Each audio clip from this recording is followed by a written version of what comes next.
I will press my knees, your blood circulation will be improved because there is a restriction to bend forward by grabbing the belt one by one. Complete length in the spine, and that is how we can practice for the Namaste everyone. This is me, Anuj, and I present a lot of videos in front of you.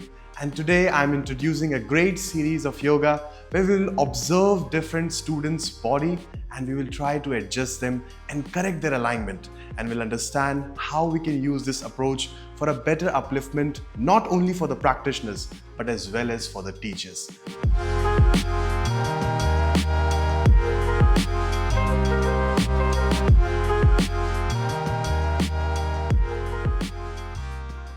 Today we will understand a pose called Paschimottanasana. In Sanskrit, this pose simply means a seated folded pose. Now we want the Patrick to take both the legs forward.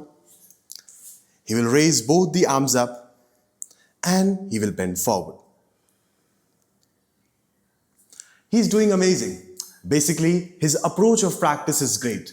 The flexibility is never be the goal of yoga practice. It's only the approach. But here we can see Patrick can do a lot of modification in his practice. You see, there is a complete round in the spine, and also because he has his tailbone curving inward, but eventually will not decompress the spine.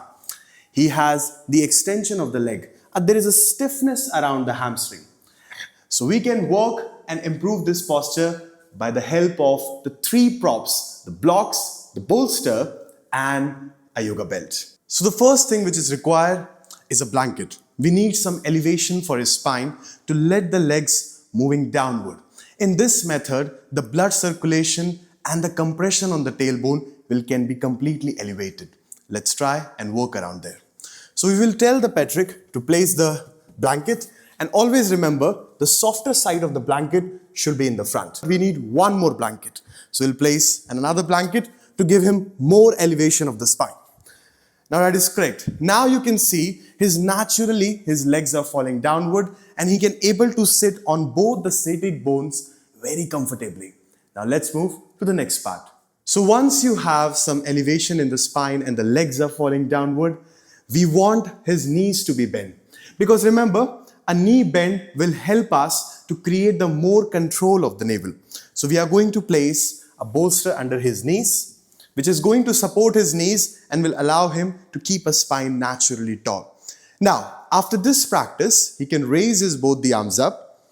But remember, you do not have to namaskar your palms together. We have to keep our both the palms against each other. And with the help of my right thigh, I'm going to support it from the side of my leg to give him more length. So basically, the hump comes because of the stiffness around the back of the shoulder, because there is a restriction of the muscle and the strength around his weight training or maybe his athletic practices in the past. So we have to help him to give some more rotation of the shoulder and to give more length in the spine. But because we have a support of the bolster, there is a natural pull from the navel, which will help him to develop some length around the ribs and the armpit. Now, because we can see there is a limited contraction and engagement of your bicep muscles, and as well as the palms are rolling slightly 45-degree in. So in that case, I'm going to take the Patrick hand and hold him a block, which will give him the exact symmetry of the arm from the waist to the armpit, your ribs, and his wrist, exactly in the same line. The more he presses the bricks, the more he will engage his lats, which will help him eventually to develop the Paschimottanasana. Remember, in Paschimottanasana, it is not important that you will be able to touch your forehead to the knee. The most important is how much length and circulation you bring up your spine from the bottom to the back of your head. Now we're going to use a belt. We're going to make it in a loop shape. We're going to place it on his feet. Remember that your feet needs to be always flexed if you are practicing a Paschimottanasana. The entire goal of the practice is to remove the compression which we have developed due to certain lifestyle or the habits, which is either could be on your lower back, your hamstring, or even your calf muscles. Once you activate your calf muscles, your blood circulation will be improved and your back can remove all the unwanted compression in your spine. So he's going to hold both the side of the belt from here, but at the same time, he's not going to hump his spine. Again, I'm going to give him some length of the spine over here. Now, as an instructor or as a supporter or a partner which is helping you in the Paschimottanasana practice, all you have to do is you have to place both the legs beside his thighs. Allow him to bend forward by grabbing the belt one by one. He will grip the belt as easy as possible. I'm going to use the rotation of my thighs and I will allow him to bend forward. Now remember, no way he can roll his thighs out because he has a constant support of his bolster. I will press my knees and see his Paschimottanasana is going great because the entire focus is taking your thighs close to your chest. I can make him force and bend more. Remember, I'm not putting a lot of weight. Are you smiling, Patrick? Right? Say, he's smiling. So that's what all we want. Now, sometimes a Paschimottanasana can become a difficult practice for you. So there is a small variation alternative to help you to decompress your spine.